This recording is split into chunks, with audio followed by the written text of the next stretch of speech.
Hello everyone, अस्सलाम वालेकुम वरहमतुल्लाहि वबरकातुहू। आज हमारे साथ सक्सेस स्टोरी में हमारे मेहमान हैं मोहम्मद मनम आलम।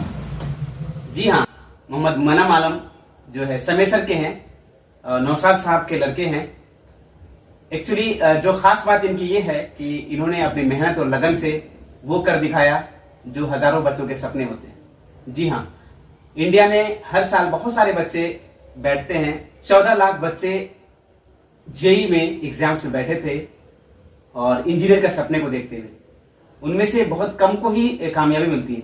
25,000 30,000 इनको ही अच्छे कॉलेज तक मिलती है, राइट। तो उनमें से एक ये हैं मनम आलम बाबू, जिन्होंने आज वो कारनामा कर दिखाया। हमारे सीमांचल के का जो है प्राउड सन ऑफ सॉइल आप कह सकते हैं कि इन्होंने अपनी मेहनत और लगन से आज जेई मेंस में एडवांस में अच्छा स्कोर करके और अपने सपनों का कॉलेज जो एनआईटी कालीकट है, इन्होंने सिविल ब्रांच में इनको ब्रांच मिला है और ये फाइनली कॉलेज में जा रहे हैं, एक अच्छा इंजीनियर बनने जा रहे हैं। अपना सफर शुरू करेंगे। तो चलिए इनसे कुछ बात करते हैं हम लोग इनके जर्नी के बारे में कि कहां से इन्होंने पढ़ाई की और इनके साथ कैसे ये अचीव किया, क्या क्या जो है इनके साथ मरहलों से इनको गुजरना पड़ा, स्ट्रगल लाइफ, सपोर्ट्स, ये सारी बातें हम लोग करेंगे।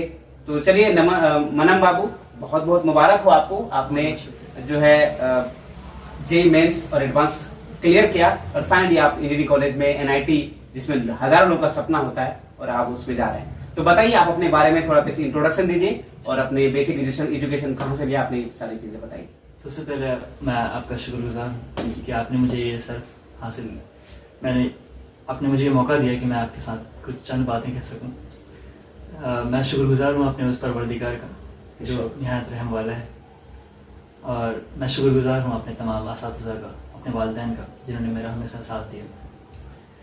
जहाँ तक मेरी बात रही, मेरा नाम मोहम्मद मनम आलम, मैं समेसर का रहने वाला हूँ, समेसर बिरनिया बहादुरगंज, और मेरे वालिद का नाम मोहम्मद नौशाद आलम।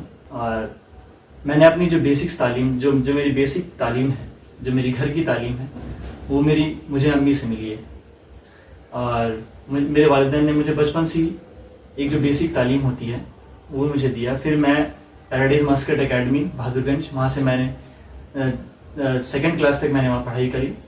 फिर मैं किशनगंज चला गया था, Kishanganj Oxford international school Kishanganj, वहाँ से मैंने 3री जमात से लेकर 10वीं जमात तक मैंने वहाँ पढ़ाई करी। फिर उसके बाद 2 साल के लिए मैं कोटा चला गया, 11th-12th मैंने वहाँ से करी है। और उसके बाद अल्लाह का बहुत शुक्र है कि अब मैं कॉलेज जा रहा हूँ इस साल। चलिए माशाअल्लाह, इनकी जर्नी काफी इंस्पायरिंग है। इन्होंने बताया कि जो है पहली तालीम जो मिली है वो तरबियत वो घर से मिली है। इन्होंने बताया कि मेरी अम्मी से मुझे मिला। तो मैं और कहना चाहूँगा सारे पेरेंट्स से कि हमारी जो तालीम शुरू होती है वो घर से ही होती है। तो हम अपने जैसा हम पेरेंटिंग करेंगे, पेरेंटिंग बहुत इंपॉर्टेंट रोल प्ले करता है हर लम्हे में, हर उसमें उनको मोटिवेट करना। अच्छा, तो ये बताइए मनम बाबू, आपने जो शुरू किया, आपका ड्रीम क्या पहले से ही था इंजीनियरिंग करना, या बाद में ये जनरेट हुआ, या आपके पेरेंट्स का ड्रीम था कि मैं इंजीनियर बनूं, क्या था ये? नहीं, अम्मी पापा लोग तो शुरू से चाहते थे कि मैं डॉक्टर बनूं। ओके। लेकिन जब फिर मैं धीरे धीरे बड़ा हुआ, 9th-10th में आया, तो मुझे मैथ्स में मेरी इंटरेस्ट ज़्यादा बढ़ गई। मुझे मैथ्स अच्छा लगने लगा था। तो घर वालों का ऐसा कोई प्रेशर नहीं था कि नहीं अगर तुमको मैथ्स अच्छा लगता है फिर भी आपको डॉक्टर ही बनना है। उन्होंने मुझे खुल के बोल दिया था कि तुम्हारा जो सपना है, तुमको जो करना है तुम उसमें अच्छा करो। और मैं बहुत खुशनसीब समझता हूँ अपने आप को जो मुझे ये मौका मिला। बहुत सारे बच्चे ऐसे होते हैं जो फैमिली के प्रेशर पे आके अपना करियर नहीं चुन पाते हैं। वो फैमिली के प्रेशर पे आके अपनी मन मर्जी के मुताबिक वो उस फील्ड में नहीं जा पाते हैं जो उनका सपना होता है। लेकिन अल्लाह का बहुत शुक्र है कि मुझे ऐसे वालिदैन मिले जिन्होंने मेरा हमेशा साथ दिया और कहा कि आपको जिस फील्ड में जाना है आप उस फील्ड में अच्छा करें, हम आपके साथ हमेशा खड़े हैं। बहुत अच्छी बात है, ये पेरेंटिंग होती है कि हम किसी को थोपना नहीं है। हमें फर्स्ट ऑफ ऑल हमें जानना है कि what my son want, what his dream. तो उन्होंने यही किया और आज देखिए आप ये एंजॉय करेंगे। देखिए अगर आपकी दिल की चाहत, अगर वही चीज आपको मिल जाती है तो आप फिर एंजॉय करते हैं काम को, नहीं तो फिर क्या होता है वो एंजॉय नहीं कर पाते, काम बन के रह जाता है। हाँ। चलिए बहुत खूब। तो बताइए अब आपने जो है 11th-12th में कौन सा अटेम्प्ट था आपका, आपने जो ये इस बार निकाला? ये मेरा सेकंड अटेम्प्ट था। कौन सा कॉलेज मिला आपको, आप बता दीजिए। Second attempt NIT Calicut. NIT Calicut. कि आपने तैयारी के दौरान नेगेटिव वाइब्स आते हैं, हाँ जी बिल्कुल। तो उस पे कैसे ओवरकम करना है, डिस्ट्रैक्शंस को कैसे ओवरकम करना, ये सब कैसे किया आपने? सबसे पहली बात, आप नमाज पढ़ना शुरू करिए। आप नमाज पढ़िए। नमाज एक ऐसी चीज है जो आपको बहुत सारी बुरी कामों से रोकती है, बुरी चीजों से रोकती है, और आप वक्त के पाबंद हो जाते हैं। तब आपको वक्त की फिक्र होती है और आप अपने काम से मतलब रखते हैं, तब नमाज पढ़िए, दुआ कीजिए। आप चाहे जिस भी रिलीजन के हो, जिस भी धर्म के हो, आप अपने खुदा से मांगिए, आप अपने खुदा की पूजा कीजिए। और फेथ एक बहुत बड़ी चीज होती है, राइट जी, तो आप उसको फॉलो कीजिए। और मेडिटेशन तो मैं नहीं कहूँगा क्योंकि लेकिन वो एक आपको रिलीफ देता है, एक आपको राहत देती है। बेशक बहुत अच्छी बात बोली उन्होंने कि जो है नमाज जो है बुराई से रोकती है, और आपको डिस्ट्रैक्शन जो है सब आदमी यहाँ ढूंढता है वहां ढूंढता है, ये ट्रिक आप ये कीजिए, अपने आप डिस्ट्रैक्शन खत्म हो हाँ जाए। जी बिल्कुल। राइट, चलिए तो आप ये बताइए कि आपका स्ट्रेटजी क्या होता था? जैसे 3 सब्जेक्ट्स है, फिजिक्स, केमिस्ट्री, मैथ्स, राइट, तीनों के अलग अपनी जगह पे सब अपना ये है, तो आपका अप्रोच कैसे रहता था? मैथ्स को कैसे सॉल्व करना है? ये उन बच्चों के लिए जो तैयारी कर रहे हैं और नहीं कर पा रहे हैं, बार बार कुछ नंबरों से रह जा रहा है, तो बताइए कि इन सब मैथ्स को कैसे अप्रोच किया जाए, फिजिक्स को कैसे अप्रोच किया जाए? सबसे पहली बात, जब भी आपको क्लास में कुछ पढ़ाया जाए तो आप घर आके कॉपी बंद करके सो मत जाइए। आप उसको आगे दोबारा देखिए कि सर ने बताया क्या। उसी दिन आप उसको देखिए, ताकि आपका कॉन्सेप्ट जो है वो क्लियर होता रहेगा। राइट, और आपको चीजें याद रहती रहें, क्योंकि हमारा जो ब्रेन है वो टेम्परेरी चीजें याद रख पाती है, लेकिन लॉन्ग टर्म में हम भूल जाते हैं। ये इंसानी फितरत है। और तो इसीलिए मैं कहता हूँ आप रिवाइज कीजिए, चीजों को रिवाइज कीजिए और कंसेप्ट को क्लियर रखिए, और ज्यादा से ज्यादा जितना क्वेश्चन हो सके आप प्रैक्टिस कीजिए। तो जितना अच्छा आपका कॉन्सेप्ट होगा, क्योंकि आप हर क्वेश्चन तो नहीं लगा सकते हैं, हर क्वेश्चन करना किसी की भी बस की बात नहीं है, लेकिन आपको अगर कॉन्सेप्ट पता हो, उस चीज के बारे में पता हो, तो आप जरूर उस अप्रोच को पहुंच जाएंगे कि हाँ मुझे इस मेथड से ये वाला क्वेश्चन सॉल्व करना है, तो मेरा हो जाएगा। Okay, how to study physics? चूंकि physics is a part of nature, जो study of nature is called physics. तो फिजिक्स आप बस थ्योरेटिकली मत पढ़िए, आप फिजिक्स को एनालाइज कीजिए, उस चीजों को आसपास देखिए और उसको अप्लाई कीजिए कि मैं ये चीजें पढ़ रहा हूँ। तो ये तो आपके कॉन्सेप्ट की बात रही, और जहां तक न्यूमेरिकल की बात रही, तो आपको वो प्रैक्टिस करके ही आएगा। अगर आप ये सोचें कि 1-2 बार मैंने 1-2 क्वेश्चन कर लिया और मुझे फिजिक्स आ गई, तो ये आपकी बहुत गलत फहमी है। आपको प्रैक्टिस करती रहनी पड़ेगी, आप ज्यादा से ज्यादा क्वेश्चन लगाने पड़ेंगे, क्योंकि मेहनत करनी पड़ेगी, तभी आपको कुछ मिलेगा। राइट, बहुत अच्छी, मैं इनके बात से एग्री करता हूँ। बीइंग अ टीचर, मैंने भी पढ़ाया हुआ है, तो मुझे ये है कि कॉन्सेप्ट तो बहुत जरूरी है, लेकिन कॉन्सेप्ट लेके ही बैठ जाना, इससे आपकी कॉम्पिटिशन हल नहीं होगी। बिल्कुल राइट, आप रिसर्च वगैरह कर सकते हो, लेकिन कॉम्पिटिशन अगर क्रैक करना है तो कॉन्सेप्ट पहले लीजिए, उसके बाद इतना प्रैक्टिस कीजिए कि वो आपके अंदर समा जाए, कि प्रैक्टिस मैक्सिमम बेटर। परफेक्ट तो नहीं होता है कोई भी, बेटर बनता है। तो इसलिए हमें खूब प्रैक्टिस करना है, कॉन्सेप्ट ले लेना है, उसके बाद खूब प्रैक्टिस कीजिए, क्वेश्चन इतना बनाइए कि आप हर तरह के क्वेश्चन आप सॉल्व कर लें।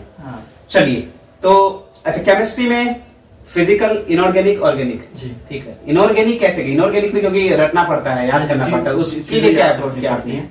कैसे आदमी उसको लर्न करे?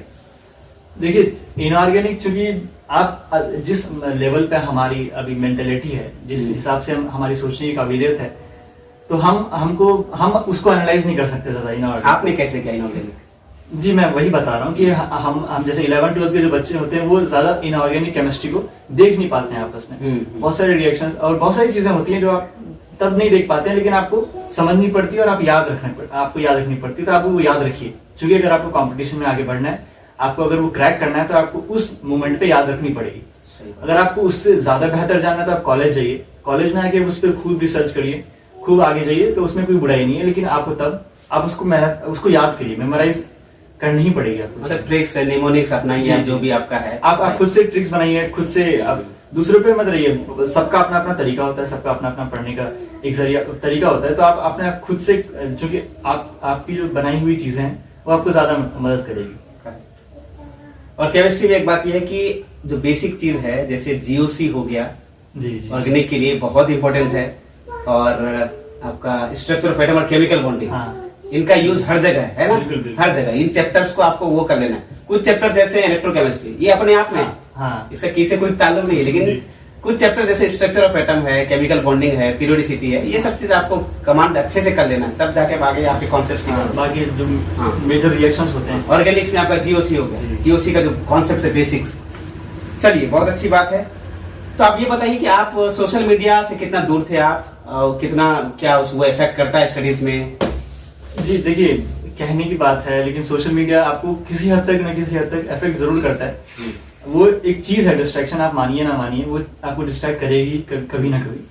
तो चूंकि मुझे ये बात पता थी कि मुझे अभी इसका कोई काम नहीं है, तो मैं बहुत ही कम यूज करता था। मैं बस व्हाट्सएप पे था, चूंकि कॉल्स वगैरह चैट्स वगैरह करनी पड़ती थी, तो बस मैं व्हाट्सएप यूज करता था और ज्यादातर यूट्यूब देखता था, लेक्चर्स वगैरह और शॉर्ट्स वगैरह देखता था। चूंकि आप फिर बिना कुछ देखे, फिर आप अगर आपका जहन फ्री नहीं होगा तो आप फिर आगे पढ़ नहीं सकते। राइट, चलिए बहुत अच्छी बात इन्होंने बोला कि मोरल द स्टोरी यही है कि हमें सोशल मीडिया में उतना नहीं जाना है, जरूरत के हिसाब से जी जी, अपने आप को रिफ्रेश करने के लिए कभी थोड़ा यूज कर लिया, अदरवाइज स्टडीज के लिए लेक्चर्स आप देख लिए, अदरवाइज बाकी चीजों से दूर ही रहना है, क्योंकि आपकी एनर्जी पूरी फिर वहां जाएगी।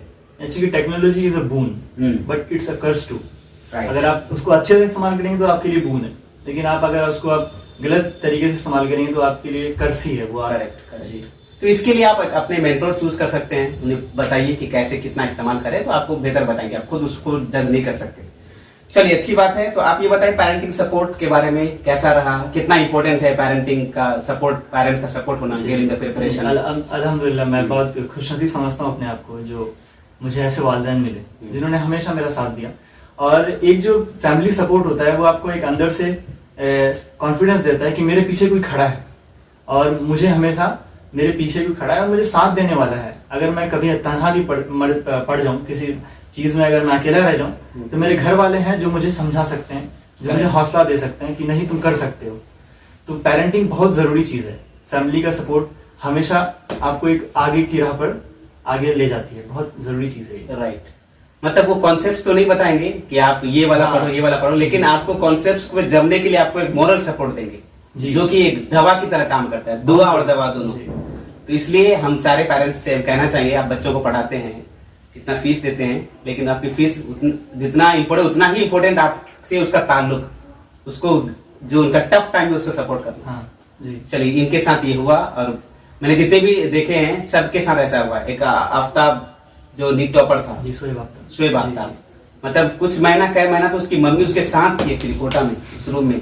सोचिए, वो पढ़ाती तो नहीं होगी ना, लेकिन उनका जो सपोर्ट होता है ना, नहीं कर सकते हो, तुम्हारे अंदर वो बात है। कोई एक बात कहना चाहूंगा कि आप अपने बच्चों पे कभी शक मत कीजिए। राइट, आप उसकी काबिलियत को आगे बढ़ाइए कि हाँ बेटा तुम कर सकते हो, तुम्हारे अंदर ये खूबी है तो तुम कर सकते हो। उसको कभी डिमोटिवेट मत कीजिए कि नहीं तुमसे नहीं हो पाएगा। आप उसे हमेशा ये सलाह कीजिए कि हाँ तुमसे ही हो पाएगा और तुम कर सकते। करेक्ट, वेरी गुड, बहुत अच्छी बात। चलिए इनके साथ ऐसा हुआ तो ये दिल की बातें बयां कर रहे हैं, और मैं चाहूंगा कि आप सब भी इस पे अमल पैरा हों और अपने बच्चों को सपोर्ट करें। अच्छा ये बताइए, एग्जाम्स का जो प्रेशर होता है, एग्जाम्स हॉल में क्वेश्चंस को कैसे सॉल्व करते थे? जेईई मेंस का क्वेश्चन, क्योंकि देखिए जेईई मेंस में क्वेश्चंस थोड़ा क्रिटिकल थिंकिंग वाले होते हैं। हाँ जी। तो कैसे अप्रोच करना, कौन सा क्वेश्चन पहले किया जाए, 3 घंटे कैसे मैनेज किया जाए, क्योंकि सब क्वेश्चन तो नहीं बनना है। हाँ, लेकिन कौन सा करें कि मैक्सिमम हम कर सकते हैं? जाहिर सी बात है, उसके लिए क्या आपको approach? एक स्ट्रेटेजी बनानी पड़ेगी।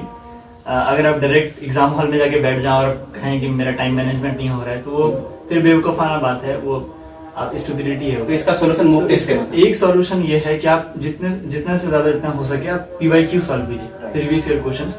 और आप एक जो एग्जाम का टाइम होता है, जैसे जेईई मेंस का जो एग्जाम होता है वो 2 शिफ्ट में आता है, एक 9 से 12 सुबह में और शाम में 2:30 से 5:30। तो आप उससे 1 महीना पहले, एग्जाम से 1 महीना पहले, आप हर दिन 2 शिफ्ट में आप खुद से ईमानदारी से क्वेश्चंस बनाना शुरू कर दिए। एक सेट लेके बैठ जाइए कि मुझे आज इस 3 घंटे में एक सेट कंप्लीट करना है। आप उसको सेल्फ एवेल्यूएट कीजिए, जहां डाउट आ रहा है, जहां नहीं हो पा रहा है जो क्वेश्चन, आप उसको टिक कीजिए और फिर आगे नोट्स में जाके उसको मैच कीजिए, और खुद से सेल्फ इवेल्युएट करके उसको नंबरिंग कीजिए कि मैंने इतने क्वेश्चन सॉल्व करे और मेरे इतने मार्क्स आ रहे हैं। तो आपको धीरे धीरे आप देखिएगा कि आप पे इंप्रूवमेंट आएगा और आपको कॉन्फिडेंस बढ़ेगा। तो जब एग्जाम हॉल में जाएंगे तो आपको ये नहीं लगेगा कि मैं कुछ और करने आया हूँ। आपको आपका ये मेंटेलिटी बना रहेगा कि हाँ मैंने जो करके आया है पिछले 1 महीने से, बस मुझे वही करना है। करेक्ट, मतलब आपको एक फियर नहीं लाना कि मैं एग्जाम हॉल में अब जा रहा हूँ क्या होगा जी, मैं जैसे आ रहा हूँ 3 घंटे पेपर देते आ रहा हूँ, वही चीज यहाँ करना है। जी जी जी। करेक्ट, टफ क्वेश्चन आ जाए तो आपको डिमोडाइज भी होना, इजी खूब आ जाए तो एक्साइटेड भी नहीं होना। हाँ नहीं, बी नॉर्मल। हाँ, आपको काम रहना है कि हाँ ठीक है एग्जाम है, कभी टफ कभी इजी आते रहता है। आप अपने हिसाब से, आपने जितनी तैयारी की है मेहनत से, ईमानदारी से, आप बस उसको करके आइए और इंशाल्लाह अगर आपने मेहनत